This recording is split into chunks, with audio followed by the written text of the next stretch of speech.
आइए साथियों देखते हैं कौन सा मंत्रालय किसके अंतर्गत आता है। साथियों यहाँ से क्वेश्चन आपके एग्जाम में 23 तारीख की फर्स्ट शिफ्ट में देखने को मिला था। तो सबसे पहले वाणिज्य और उद्योग मंत्रालय के अंतर्गत क्या आता है, तो विदेशी व्यापार महानिदेशालय। यही क्वेश्चन उत्तर प्रदेश पुलिस में 23 तारीख की फर्स्ट शिफ्ट में पूछा गया था। ठीक है, तो व्यापार संबंध आ रहा है तो उद्योग जो है व्यापार से ही होता है संबंध। ठीक है, तो व्यापार जहां पे देखेंगे आप वाणिज्य और उद्योग मंत्रालय ही मारेंगे। आगे साथियों वाणिज्य और विनियमन यह भी इसी के अंतर्गत आता है। राष्ट्रीय विकास निर्माण बीमा खाता, इन्वेस्टर इंडिया, राष्ट्रीय व्यापार नीति प्रभाव इंपॉर्टेंट है। ठीक है, आपका ये भी इंपॉर्टेंट है। विदेशी व्यापार पारदर्शिक प्रभाव, निर्यात उत्पादन प्रभाव और निर्यात उद्योग प्रभाव, निर्यात सेवा प्रभाव, ये सब वाणिज्य उद्योग मंत्रालय के अंतर्गत आता है। ठीक है, याद रहेगा, सिंपल है। आगे बढ़ते हैं साथियों, गृह मंत्रालय के अंतर्गत क्या क्या आता है, तो सबसे पहले है राज्य भाषा विभाग। जैसे जनगणना का संचालन किसके मंत्रालय के अंतर्गत आता है, जनगणना 10 साल पर हो, ये किस मंत्रालय के अंतर्गत आता है, तो गृह मंत्रालय के अंतर्गत आता है। यह क्वेश्चन आपके एग्जाम में आ चुका हुआ है। आगे है आंतरिक सुरक्षा विभाग, यह गृह मंत्रालय के अंतर्गत आता है। सीमा प्रबंधन विभाग, यह है आपके गृह मंत्रालय के अंतर्गत आता है। गृह विभाग, यह भी गृह मंत्रालय के। राज्यों का विभाग, ठीक है। ठीक है, आगे है जम्मू एंड कश्मीर लद्दाख मामलों का विभाग, यह भी गृह मंत्रालय के अंतर्गत आता है। ठीक है, इसके बाद है आपका सीआरपीएफ हो गया, आईपीएस, पुलिस किसके मंत्रालय के अंतर्गत आता है, तो गृह मंत्रालय के अंतर्गत आता है। मानव अधिकार आयोग, यह भी गृह मंत्रालय के अंतर्गत आता है। ठीक है, तो इनमें सबसे इंपॉर्टेंट है राज्य भाषा मतलब जनगणना, इसके बाद राज्य भाषा, इसके बाद आपका पुलिस। ठीक है, इसके बाद है सीमा प्रबंधन, आंतरिक सुरक्षा, ये सब बहुत ही महत्वपूर्ण है, गृह मंत्रालय के अंतर्गत आता है। आगे साथियों सूचना और प्रसार मंत्रालय के अंतर्गत क्या क्या आता है, तो सबसे पहले मंत्रालय निजी प्रसार क्षेत्र से संबंधित जितने भी मामले हैं सूचना और प्रसार मंत्रालय के अंतर्गत आते हैं। नीतिगत मामलों, लोक प्रसारण सेवा प्रसार, ठीक है, भारतीय संचालन, बहुमीडिया विज्ञापन, ये सब इन्हीं के अंतर्गत आता है।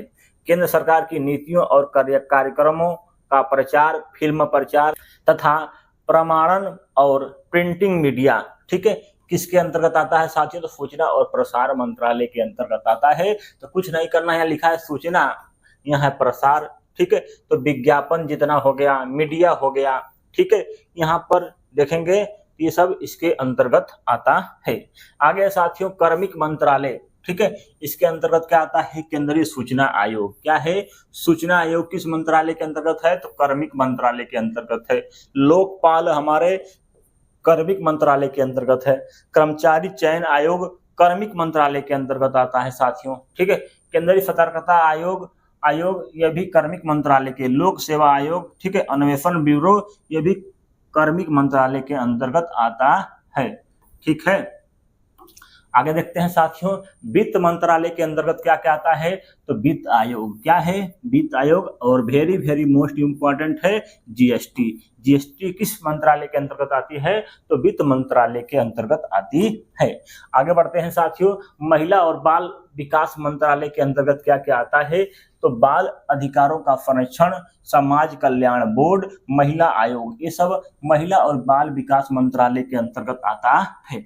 आगे बढ़ते हैं अगले पर, तो सामाजिक और न्याय अधिकरण मंत्रालय के अंतर्गत क्या क्या आता है, तो पिछड़े वर्ग के लिए राष्ट्रीय आयोग, विकलांग व्यक्तियों के लिए राष्ट्रीय आयोग और अनुसूचित जाति आयोग। क्या है, अनुसूचित जाति आयोग किस मंत्रालय के अंतर्गत है, तो सामाजिक न्याय अधिकरण मंत्रालय के अंतर्गत है।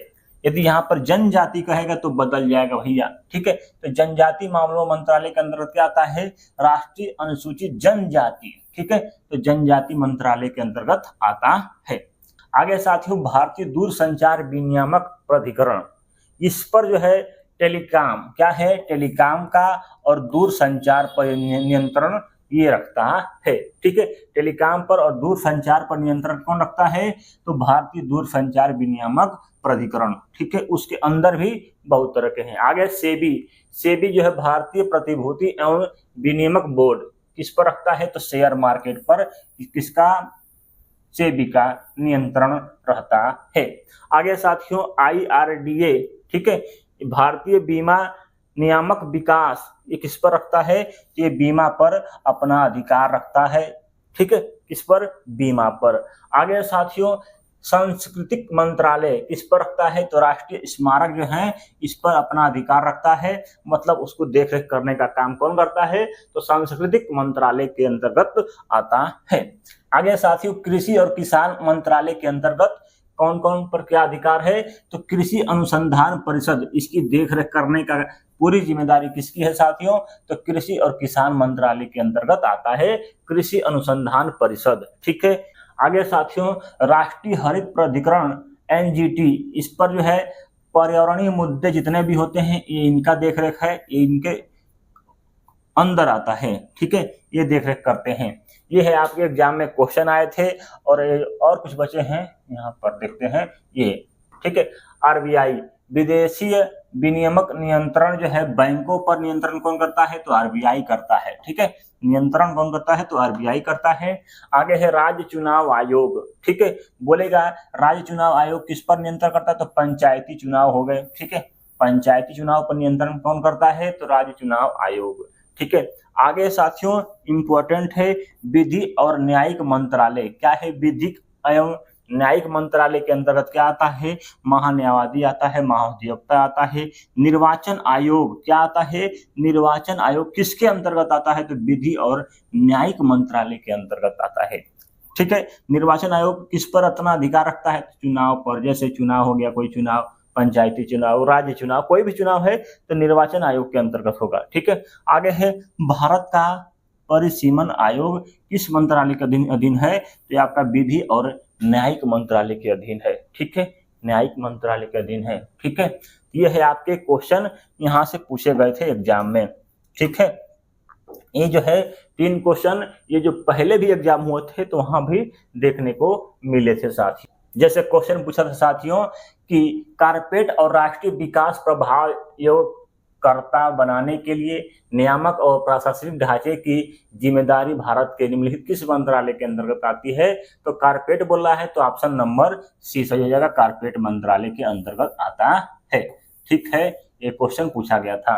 आगे है, कहता है कि निम्नलिखित में से किस मंत्रालय के पास जनसंचार के विभिन्न माध्यम से प्रिंटिंग मीडिया विनियामक माध्यम से सरकारी नीति योजना कार्यक्रम की जिम्मेदारी किसके अंतर्गत आती है? तो सूचना और प्रसार मंत्रालय। ठीक है, आगे है साथियों, 10 की जनगणना करने का जिम्मेदारी किस मंत्रालय के अंतर्गत आती है साथियों? तो 10 की जनगणना गृह मंत्रालय के अंतर्गत, किसके?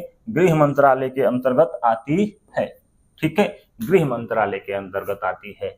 ठीक है, यही सब क्वेश्चन आपके एग्जाम में देखने को